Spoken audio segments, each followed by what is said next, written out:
আসসালামু আলাইকুম রাহমাতুল্লাহি ওয়া বারাকাতুহু। সুপ্রিয় বন্ধুগণ, আশা করি আল্লাহ তাআলার অশেষ রহমতে সবাই ভালো আছেন।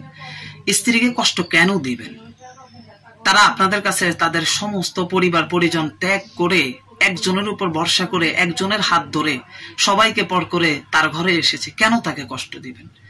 তাকে কষ্ট দিলে কি হয় এ সম্পর্কে আজকে সংক্ষিপ্ত কিছু আলোচনা করব। সবাই আমলের নিয়তে শুনুন, আল্লাহ সবাইকে আমলের তৌফিক দান করুন। সর্বপ্রথমেই বলবো, যারা কারণে অকারণে স্ত্রীদেরকে কষ্ট দেয় তারা আসলে প্রকৃত ইমানদার নয়, তারা ইমানে কামেল নয়, তাদের ইমান পরিপূর্ণ নয়, তাদের ইমানের মধ্যে ত্রুটি রয়েছে, তাদের ইমান অসম্পূর্ণ। তারা যতই নামাজ রোজা করুক না কেন তারা পূর্ণ ইমানদার নয়। এটার প্রমাণ, এটা স্বয়ং আমার কথা নয়, এটার প্রমাণ হলো আল্লাহর হাবিবের কথা। তিরমিজি শরীফের মধ্যে বর্ণিত হাদিস, আন আবি হুরায়রা রাদিয়াল্লাহু তাআলা আনহু ক্বালা ক্বালা রাসূলুল্লাহ সাল্লাল্লাহু আলাইহি ওয়াসাল্লাম আকমালুল মুমিনিনা ঈমানান আহসানুহুম খুলুকান ওয়া খিয়ারুকুম খিয়ারুকুম লিনিসাইহিম খুলকা। তিরমিজি 1162 নং হাদিস।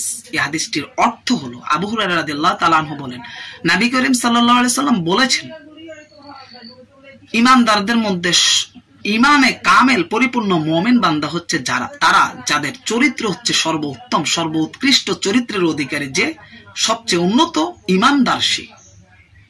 যার চরিত্র যত সুন্দর তার ইমান তত সুন্দর, যার চরিত্র যত পরিপূর্ণ তার ইমান তত পরিপূর্ণ। এরপর আল্লাহ রাসূল বলতেছে, আর তোমাদের মধ্যে যারা তোমাদের নারীদের নিকট সর্বশ্রেষ্ঠ, তোমাদের মধ্যে যারা তোমাদের স্ত্রীদের নিকট সর্বশ্রেষ্ঠ চরিত্রের দিক থেকে, ব্যবহারের দিক থেকে, আচরণের দিক থেকে, ওই সমস্ত লোকরাই জগতের মধ্যে শ্রেষ্ঠ মানুষ। যে তার বিবির নিকট আচার আচরণের চাল চলনে শ্রেষ্ঠ, সে জগতের মধ্যে শ্রেষ্ঠ। তাহলে কি বোঝা গেল? যে স্ত্রীর সাথে আচার আচরণ সুন্দর করবে, স্ত্রীকে কষ্ট দিবে না, আনন্দে রাখবে, কষ্ট মুক্ত রাখবে, যন্ত্রণা মুক্ত রাখবে, আনন্দে রাখবে, উত্তম ভাষা ব্যবহার আচরণ ভালোবাসা দিয়ে আগলে রাখবে, সে জগতের সর্বশ্রেষ্ঠ মানুষ এবং সে ইমানও পরিপূর্ণ ইমানদার মানুষ। এমনি ভাবে বুখারী শরীফের একটি রিওয়ায়াত আছে, আন আব্দুল্লাহ ইবনে জামাআহ আনি নবী সাল্লাল্লাহু আলাইহি ওয়াসাল্লাম ক্বালা লা ইয়াজলিদু আহাদুকুম ইমরাআতাহু জালদাল আবদি সুম্মা ইউজামিউহা ফি আখিরিল ইয়ামি। খবরদার, আব্দুল্লাহ ইবনে জামাআহ রাদিয়াল্লাহু তাআলা আনহু নবী করিম সাল্লাল্লাহু আলাইহি সাল্লাম থেকে বর্ণনা করেন, রাসূল আকরাম সাল্লাল্লাহু আলাইহি সাল্লাম করেছেন, খবরদার, সাবধান, তোমাদের মাঝে কেউ তাদের স্ত্রীদেরকে যেন দাসীদের মতো, বাঁদীদের মতো প্রহার না করে, আঘাত না করে, বেত্রাঘাত না করে, তাকে মারবে আবার বেহায়া নির্লজ্জের মতে। সুম্মা ইউজামিউহা ফি আখিরিল ইয়াম, দিনের শেষে যখন রাত আসবে আবার তার সাথে একসাথে একই বিছানায় শয়ন করবে, একই ঘরে অবস্থান করবে বেহায়ার মতো। খবরদার, এই কাজ যেন কেউ না করে।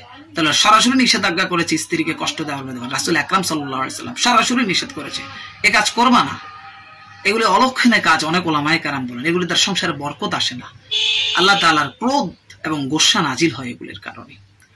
সর্বশেষ কথা হচ্ছে যে বিদায় হজের ভাষণের মধ্যে মহানবী সাল্লাল্লাহু আলাইহি ওয়াসাল্লাম বলেছেন, হে লোক সকল, নারীদের বিষয়ে তোমরা আল্লাহকে ভয় করো। নারীদের উপর যেমন পুরুষের অধিকার রয়েছে, পুরুষদের উপরও নারীদের অধিকার রয়েছে।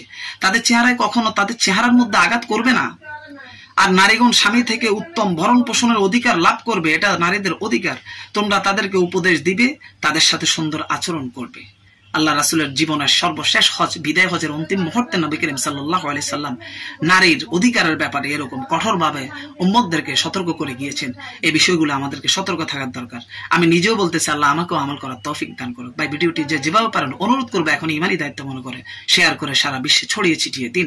একটি লাইক করবেন, কোনো বিষয় অস্পষ্ট থাকলে কমেন্ট করবেন, আর চ্যানেলের মধ্যে নতুন হলে চ্যানেলটি এখনো সাবস্ক্রাইব করবেন নিয়মিতভাবে আমাদের প্রত্যেকটি ইসলামিক আপডেট পাওয়ার জন্য। আগামী কোনো পর্বে দেখা হবে, সে পর্যন্ত আল্লাহ সবাইকে ভালো রাখুক, সুস্থ রাখুক। আল্লাহ হাফেজ।